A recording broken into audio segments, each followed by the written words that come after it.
retro gamers. Welcome to my special Christmas special video. Nothing really special about it apart from the fact I've got a daft hat on and I'm wearing the obligatory Christmas jumper. Pickups video, massive pickups video. Probably had the best couple of months collecting that I've ever had. Simple as that, really. I've managed to grab what, 3-4 holy grails. I'm a bit reluctant to use the word holy grail because that sort of suggests that, well, there can only be one holy grail really, and that is amongst this lot. But the rest are sort of things that I can't really describe any other way than holy grails. They're things that I've been after for quite a while. And well, actually some of them I've been after forever since I've been collecting, and they seem to have all come at once. So I've had a fantastic couple of months. Sorry for not being around, guys. I will try and do more videos in the new year when things are settled down. I've been just mega busy. Life's got in the way, so no videos. Unfortunately, they're not priority. They need to be shoved to the back when life gets in the way. So, and life certainly has got in the way in the last few months. Plus, I've been ill. I've had this bug, and I just have not been able to shift it. And I've been out of action basically for a couple of months. Out of not running 100%. So. So videos haven't really been top priority, unfortunately. I will try and do more in the, like I say, in the new year, but I'll crack on because I've got a hell of a lot of stuff to show you. It's been, like I say, it's been an absolutely amazing couple of months. I'll start off with the small stuff and I'll build up to the holy grails I've been talking about. Oh, I mean, the last few months as well. There's been so much going on in the Sinclair scene, the Spectrum and the ZX81 scene. A friend of mine, Will Woodvine, he started up a ZX81 group on Facebook, and that's been good fun to see that starting to grow. Amazing how popular the ZX81 still is. And talking of the ZX81, ZX Blast has just is being talked about at the moment, and the chap's taking pre-orders for that, and that looks amazing. That's an add-on for the ZX81. Unlike the ZX which is already out for the ZX81, which allows you to put SD cards in, and I think this one's got USB connectivity, and also allows you to run multiple programs at once, and so you can flick between them on your ZX81. A ZX81 multitasking? What? It's just, yes, it's enough to blow your mind, really. We could never have dreamt that this sort of stuff could have been made for the ZX81, and now it is. It still amazes me that people still got so much enthusiasm for a 35, how many years old is it? No, it's more than 35 years old, isn't it? Year old computer. Just amazing. People still making new hardware for them. And not only that, people are clamouring for it. There's a big scene of people wanting to use this new hardware and develop for these old computers, and it's great. It really is great to see. Like I say, I'll crack on because I've got an awful lot of stuff to show you. Talking to ZX81. The other thing I wanted to talk about, I'm doing a bit of a Ronnie Corbett here again, aren't I? I'm going a bit off-piste. Yeah, George Mittig, I'm not quite sure how to pronounce his name. Eastern European guy living in China, producing ZX Spectrum bits and bobs. He's already produced fascias, rubber key mats in different colours. He's now producing actual Spectrum cases in different colours, and they look amazing. Not only different colours, but transparent ones and translucent ones, and they just look absolutely so. Hats off to George Mittig, his name is. If that's how it's pronounced, I don't know. I'm sorry to George if it's not pronounced like that. But hats off to this guy. He's putting a hell of a lot of effort into the Spectrum scene at the moment. And the stuff he's coming out with is tremendous. It really is top quality. I will be getting some shortly and reviewing them, and I will review them on this channel because they're worthy of a show of their own, to be honest. They are tremendous. Hats off to the guy. Congratulations to him, because he's doing a great job and he's a proper enthusiast as well. He really loves to see new stuff being produced for the Spectrum. He's a credit to the scene, to be honest. Anyway, enough backpatting. I'm going to carry on with my pickups. So, first of all, ZX81 stuff. Adventure Tape 1. That one's by Phipps Associates. It's for the ZX81. I won't put them there because it's too close to the microphone and you'll hear a big clunking noise as I'm putting them down. Gauntlet by Colormatic Computing, a bit more unusual, that one, for the ZX81. Nice one to have. I only need 2 more titles or only needed 2 more titles for my Sinclair branded ZX81 collection. This was one of them, so I only need 1 now. So I'm going to have to reverse see. If anybody has got reverse see for the ZX81 and they want to sell it me, please, because it's hard to get. I can't get it and I want it. Club Record Controller. Super exciting title that, I bet. Can't wait to play that. And another hard to get one, these black titles, they're fairly easy to get, all apart from this one, which is number 6, Family Quiz. And that one is quite a difficult one to get hold of. So I'm happy to have got a copy of that. And one for the Spectrum that I needed, Games 3. Again, I only need a couple of Sinclair branded ones now. A couple of the common Sinclair branded ones.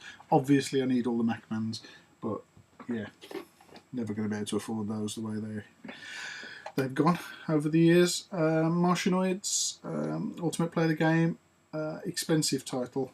I only need Bubbler now for the entire Spectrum set. So anybody got Bubbler for cheap? I'm your man. A bit of hardware. This is a kit made by Velleman, a Belgian company, in the 80s for the ZX Spectrum. It's basically a motherboard. This is the motherboard, so this is sort of the base unit. And then you plug in all the other expansion boards into this. It looks quite exciting. It's got its own power input there and its own regulator, so it looks interesting.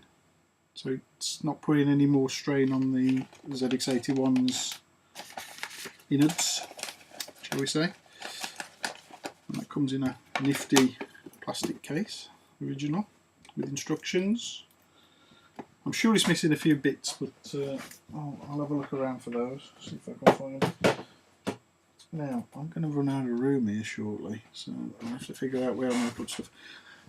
Leaflets and things. I love collecting paraphernalia for, especially for the Sinclair machines, but for everything really. And I've got some ZX81 assembly instructions, as you may know, or may not, I don't know. The ZX81 came in kit form as well, and these are the assembly instructions for the kit. So it tells you how to do it, and also there is a schematic here. It's a bit ratty, but it is what it is. It's a bit of history. Yeah, where am I going to put everything? I'm running out of room already. US Gold Bulletin. Bit of interest for US Gold fans.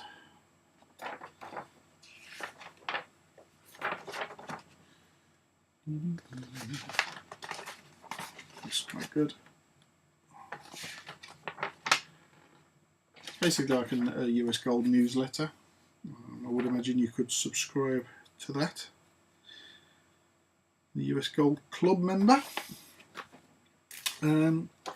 Casey's Computer Simulations leaflet, showing their range at the time. Whether this is the entire range they ever had, I don't know. I don't think so. I think they did a few more titles. But interestingly, down here, they wouldn't get away with this nowadays. Games for Girls. Nice pink covers there. Games for Girls. I mean, what makes those games for girls is quite beyond me. Oh, show jumping. Yeah, they think all girls love horses, yes. And Jungle Adventure. Okay. I think Jungle Adventure is a girls' game just because the main character in it is a girl.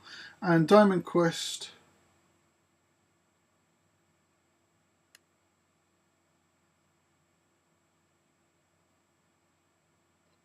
I've no idea why that's a girls' game. That could be a boys' game as well. But yeah, they wouldn't get away with that nowadays, would they? I don't think. That's quite an interesting leaflet. There's a few titles on there I haven't seen before. British Lowland, which is obviously a play on words for British Leyland, which would have been a bit of a laughing stock at the time, I would imagine. You run a car company, obviously. I don't know what all the other games are. I've never really collected CCS games. Maybe I'll start. I don't know. Where do I put it? There, that'll do. A couple of other leaflets. Now these are interesting. I got an Italian ZX Spectrum action pack leaflet. And this one's sort of my favourite of them all. It's a Japanese ZX81 poster, or leaflet shall I say. It's just double-sided. That's interesting, because believe it or not, the ZX81 for a very short while was the biggest selling computer in Japan. Yep, only for a short while, but it was. It was exported to Japan and did extremely well for a short while. What else? What else? Lots of stuff. Now, I don't know whether you know about From Bedrooms to Billions by Anthony and Nicola Caulfield, but there's been a sequel to it, and that came. I haven't opened it yet. I haven't had a chance to look at it. I haven't even had a chance to open it. Came with a nifty drinks coaster, which is really quite cool. Yeah, that's a follow-on to From Bedrooms to Billions, and this one's called From Bedrooms to Billions: The Amiga Years. So I'm looking forward to watching that. It's going to be interesting. Books, lots of books, tons of books. We've got Nintendo 64 Anthology. This is a lovely book. Comes in a hard card slipcase. Lovely spot varnished front, and basically goes through every single solitary game there ever was for the Nintendo 64. It really is a beautiful book, lovely printing, and very, very concise. It's got everything in it. Concise, that's not the word I'm after. Yeah, I'll leave it at that, I think, because I can't think of the word I'm after. Not concise. Comprehensive, that's the word. Concise is quite the opposite, isn't it? Story of the Oliver Twins by my mate Chris Wilkins. Amazing book, really, really good. I'll say by Chris Wilkins, by Roger Keane as well, obviously. And a brilliant book. No stone left unturned in the history of the Oliver Twins here. Absolutely everything you could ever want to know about the Oliver Twins gaming career. Brilliant book. That's going to be reviewed on the site very shortly. I haven't got round to it yet because, as I say, I've been extremely busy. A couple of pixel art, Masters of Pixel Art books, Volume 1 and Volume 2. I helped the guy with his campaign online, and he kindly sent me a couple of copies of the Masters of Pixel Art Volume 1 and Volume 2. These are absolutely gorgeous. There's one here that just does Amiga and Atari and PC, and there's one that does Commodore 64, ZX Spectrum, XL to XE, Ataris, Amstrad CPC, and the MSX. And this is the one I really like because obviously the spec is in it. But yeah, I don't know if you can really see the beauty of some of this pixel art in here. It is gorgeous. Beautiful book. It literally goes through artist by artist, so it focuses on an artist and then shows you all of his artwork, and then moves on to another artist. There's Pal Sivertson. I could have picked an English name, couldn't I, really, to Pal Sivertson. And he did stuff for the Commodore 64. Some amazing stuff there, look. Just as an example. So that's what, another 4 books for the retro bookshelf. So pleased with those. Excuse me. I've still got remnants of a bad throat from this bug I've had. It's really knocked me for 6. I've literally had no energy at all. I've not been able to do a thing of use. Apart from sort of lie there and vegetate. It's been terrible. It's been a really horrible thing to have. It's made me feel very lethargic.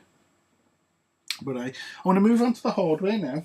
Done books, done leaflets, done videos, done software. Okay, what first Holy Grail? You don't see these over in the UK very often. Plenty of them in the States, not many over here. And this will be the Gemini, Coleco Gemini, which was basically an Atari 2600 clone. Which for a short while landed Coleco in a little bit of hot water, which they got out of. And this was the result, Coleco Gemini. It literally is just plays 2600 games. So obviously this is from the States, so this is NTSC. So I have to run NTSC carts on it. But yeah, it's a nice thing to have, and something I've always wanted alongside all my 2600s in my Atari collection, because it's part of the history of Atari. So lovely. So I'm classing that. I mean, I've sold an awful lot of my collection as well. I haven't forgot to mention. I sold all sorts of stuff. What did I sell? I've written it down somewhere. What I sold. Sold a QL. I sold that beautiful MZ80A. I sold a TI-99. I sold my PPC 640, Amstrad PPC 640. I sold an Aquarius. I've sold my TRS-80 Model 1. I've sold my TRS-80 Coco 1. I said I was going to trim down, and I've started trimming down, true to my word. I didn't think I'd be able to do it, but I have actually started trimming down, and I am concentrating. The only things I've bought have been Atari and Sinclair related, as I said I would. So I'm sticking to my guns. I am going to trim down everything else out of my collection eventually, and just collect for Atari and Sinclair. It just got silly. It got out of hand. I was collecting for every maker there was. And no, I can't. It was unsustainable, to be honest. Both money wise and space wise, not sustainable. This way is far better. I sold all that stuff. I've used the money for other things, to be honest, not just for collecting. But I did treat myself to these holy grails along the way. So I'm basically better off financially, and I actually feel happier because I'm getting stuff now. I'm being able to concentrate. I'm focusing on on Sinclair and Atari, and I'm getting the things that I want now. So I always wanted this, and I probably wouldn't have got this because I was too busy looking everywhere else. But now I've got this Gemini. I have also got, well, you can see one behind me there, but I'm leaving that till... No, I'm going to do that next. You know what? I'm going to do that next because that's probably not as important to me as my Sinclair stuff. Albeit it is actually quite important to me because I've always wanted an XEGS. I had a loose XEGS years ago. It was very yellowed. And not too good looking because it was before the days of retro brighting, so it stayed yellow and it didn't really look very good, and I sold it. And I did regret selling it because the XEGS the XE game system is a lovely system. But I'm glad in a way because now I've got a fully boxed, excuse me, and complete XEGS, which I'm about to show you. It even came with all the leaflets. So, flight simulator, keyboard owner's manual, XE system owner's manual. Where to put everything? Limited space in this lot. So bear with me while I shift stuff around. There we go. Right. What have we... One feature of my Christmas jumper is its ability to make a noise. It's a little speaker here. When you press it, it plays the Imperial March. So there you go. Hopefully I won't set that off too many times during this video. Oh Lord. Right, here we go. Here's the XEGS. I should take the actual main unit off for fear of dropping it. But there you go. It's nice. It's not yellowed, which is nice. Although it does actually look on the video a bit yellowed in here. I think that's the light. It's actually nice and grey. It's not yellowed at all. It's in really nice nick. Very nice nick. And same goes for the keyboard as well, because the keys on these tend to go really yellow, and these are lovely and nice, light grey. And it's complete, absolutely complete. It comes with the 2 original cartridges, the grey stick, the light gun, keyboard, all the cabling, original power supply, poly's in good condition with no breaks. And the outer box is all complete with flaps. It's slightly tatty on the corners where it's been battered over the years, but to be honest, overall it's in amazing condition, and I'm really chuffed. I should get this out, and this will be on display in the room because there's no way they're stopping in the box, because these are probably one of the nicest looking, I personally think anyway, when it's all put together, it's the nicest looking system there is. I really do love that console. I think that's an amazing design. Really out there at the time, I think that was. And it stood the test of time. It looks good now. These big bold sort of coloured buttons, and I mean, why would you put a cartridge on a slant like that? But it works, doesn't it? It looks great. It looks really good. So I'm really pleased with that. I didn't think I'd get one boxed in such good condition, and I have. So there you go. It only goes back in the box one way. I probably got it the wrong way around. No, I haven't. Got it the right way around. So yeah, and here's the box. You know, it's not in bad condition at all. Like I say, it's just the sort of the corners that have got a bit battered. On the whole, it's in good nick. So, and it's still got his handle and everything, which, you know, they're usually the first things to go, aren't they? It's got a few little tears in the corners and things like that, but hey, you know, I don't think that's in bad condition at all for its age, so I'm really pleased. As you know, I like my boxes, unfortunately, because they take up too much room. What next? I'm working up to the big Holy Grail. Now, remember me showing you this in a previous video, the Timex Sinclair 2068, and I mentioned that you could emulate the ZX Spectrum 48K on it by inserting a cartridge, and that I wanted one of these cartridges, and I didn't think I'd be able to get one of these cartridges because they were quite rare and only sort of produced in Spain and Portugal. Well, bingo! I did get myself a cartridge, I did. There we have it. Emulator. ZX Spectrum emulator.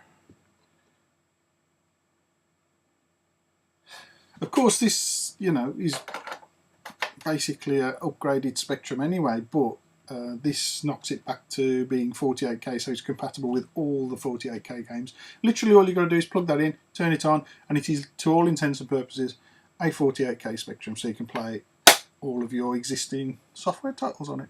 There you go. So I've got one of those, which was cool. And I also mentioned that I was after a Timex Sinclair 1500 in a previous video. And guess what I managed to get? Yeah, you're right. It comes in a case. The case is genuine. It's the real deal. It was sold like this. My business card. And there we have it. Timex Sinclair 1500, which basically is a ZX81 in a silver Spectrum-like case with a Spectrum-like keyboard. And that's it really. It's a ZX81. It runs ZX81 games. Oh no, it's not just a ZX81, it's a ZX81 with 16K built in as well, so there's no faffing around with RAM packs and stuff. And it's in amazing condition, as I'm about to show you. I mean, it's great that it came in this case, as she's obviously protected it over the years. But I don't know whether you can see just how good that is. It's a minter. It's really nice. Absolutely perfect. It's even got the little doodad on the back there that protects the edge connector. That literally just pops in there and you if I can get it in, and just shut it up. That protects the edge connector. I mean, you know, the fact that it's still got that is a bit of an indication to how it's been looked after. And it literally uses the same keyboard membrane as the ZX Spectrum 48K, 16 and 48K, so there's no problems at all there with if your keyboard membrane goes. You don't need a special one. It is literally just the 48K membrane that sits in there. So yeah, you know, that's a bit of a holy grail for me, because they're not even common in the United States, those. Really hard to get hold of. So I'm built up to my my holy grail, basically. This will give you a clue as to what's coming up. Yep, it's a ZX80. I've treated it to this flight case to protect it, because if you know anything about ZX80s, you'll know that they were made out of margarine tub plastic. Not really, but it's about the same quality as a margarine tub. Yeah, and I've popped it in this case just to protect it. Now, I got this off my mate Will Woodvine, a very good friend, and it's in a really nice condition.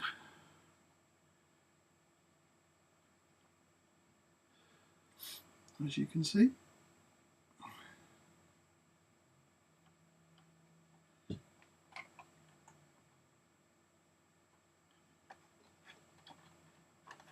And very careful with it. Drop one of these and it will just smash into pieces. Very brittle plastic, very thin and very brittle plastic on these, which is why you often see that happen. if you look on the corner, whether you can see it actually, can you see the crack down here? Yeah, that's what happens to the plastic. That's literally just the rivet being put through and fastened on has made the plastic crack. It is so brittle. It's one of the downsides of the ZX80. It goes yellow and the plastic cracks very, very easily. This one's in amazing condition considering. I'm very pleased with that. Working condition. Also came with this little doodad that Will made, which allows you to have composite output to a television. So that just fits on the edge connector. Obviously when that's on the edge connector, nothing else can be fitted, so you can't put any RAM packs or anything like that on, but it's good just to be able to use your ZX80 as a sort of vanilla ZX80, just to see that it works basically. So it's just got a ZX8 CCB unit on there, rigged up to an RCA socket, so it can be used composite output, which is cool. So that just about wraps everything up. It'll be my last video of the year, obviously, because we're coming up to the end of the year. And that all just leaves me to say have a fantastic Christmas. I hope Santa brings you every retro goodie you can dream of, and I'll see you in the new year, guys. Thanks for watching. Like and subscribe. Keep it retro.